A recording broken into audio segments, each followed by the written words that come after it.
Сайн мэцхан уу та бүгдийн өдрөө мэндийг хүргэе.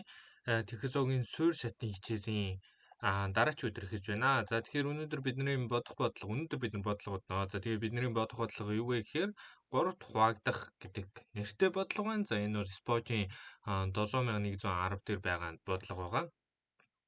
За тэгэхээр хэдүүлээ ерөнхийдөө өмнө үздсэн зүйлүүд байгаа шүү дээ.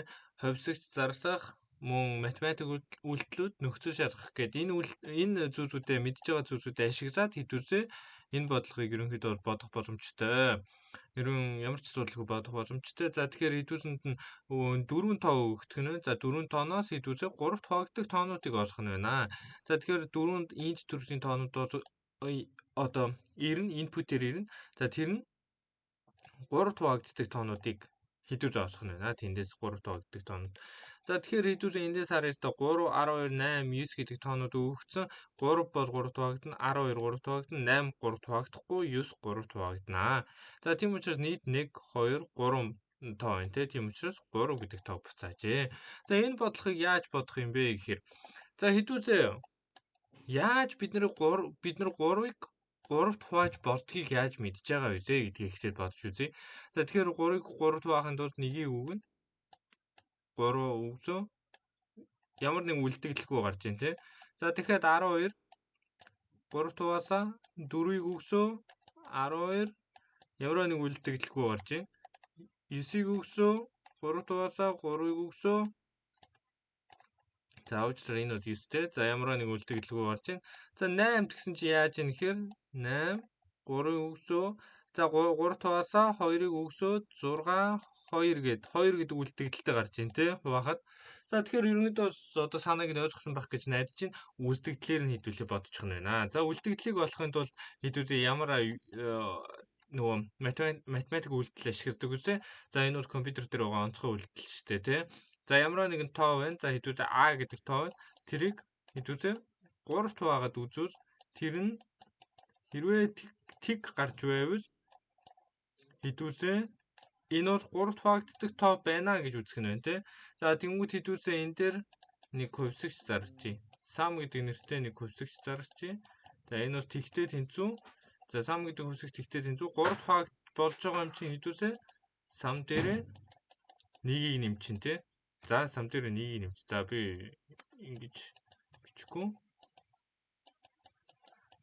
За тэгэхээр сам дээр нэгийг нэмчин. За энэ юутай одоо бас илүү ойр дотнооссон байхаа гэж найдаж байна. Одоо нүдэн чин тассан байхаа гэж найдаж байна. Энэ юу гэсэн үг вэ гэвэл сам гэд одоо тиг байгаа. Тиг дээр нэгийг нэмсээ нэгээ сам дээр эргээд хадгалцаа гэхээр энэ бол нэгтэй тэнцвэрсэх нь шүү дээ тий. За тэнгүүд за ингэж ерөнхийдөө 3 хуваагдах үг ингэж шалгах нь байна. За тэгээд 4 тоо дээр шалгаад хэдүүлэнгийнх нь бодлого ерөнхийдөө босох нь байна гэж ойлгож байна. За кодчдод үзье. За код нь ямар болох юм бэ? 4 тоо өгдөн гэсэн юм чи хэдүүлээ A B C D гэчи тий. За тэгээ гараас утга авах юм чи A B C D гэд гараас утга авчи тий. За тэнгуут хэдүүлэн нэг өөр хувьсагч хэрэгтэй. Сам гэдэг нэг хувьсагч хэрэгтэй. Тэр бол тгээс ихсэх хэрэгтэй. Яагаад гэвэл бид нэр ямар нэгэн одоо анхны утга өгөхгүй бол биднэрт зөв хариу бол гарч ирэхгүй. Тийм учраас хэдүүлээ юу яах хэрэгтэй. За хэдүүлээ Аага 3 хуваагддаг үгүй юу гэдгийг шалгахын тулд нөө модуло гэдэг зүйлийг ашигласан. Тэгээд самаа нэмэгдүүс чинь нэгээр л нэмэгдүүс чинь тий. Хэрвээ А нь 3 хуваагддаг бол сам нь одоо нэгтэй тэнцвэрнэ. За өөр Б нь хэрвээ 3 хуваагддаг бол яах юм? Мэдээж дахиад самаа нэмэгдүүс чинь тий. Хэдүүлээ энэ 4 тооноос хідэн 3 хуваагддаг юм бэ гэдгийг олох гээд байгаа учраас за ингээд за энэ процессыг дахиад автаад D дээрээ бичихэд ерөнхийдөө болно. За тэгээд cout sum хитос босчих нь байна. За хэдүүлээ тоонуудаа өгөөд үзье. За 12 8 9 3 ч гэдэг юм уу те. За тэгвэл 3 гэж хэвлэх хэрэгтэй шүү дээ. 3 тоон 3 хуваагдаж байгаа юм чинь. За хэдүүлэн бодлого бол ерөнхийдөө болж байна.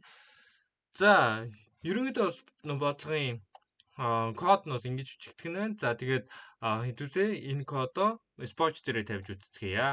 За хэдүүлээ кодоо тавьж үзцгээе. За эндээс хэдүүлээ энийгээ сонгочихно. За тэгээд ингэж тавьчих штэ. За бодолтой илэрхийлээ. За бодолт нь юу болох нь харцгаая. За бодолт нь бол болж байна тийм ээ. За тэгэхээр ерөнхийдөө бодлогын санаанууд ийм байх нь хэрвээ ойлгоогүй асуухыг хүссэн зүйл байвал комент хэсэгт бичээрэй. За тэгээд мөн бичдэг таалагдсан бол лайк болон subscribe дарж манай чаналыг дэмжээрэй.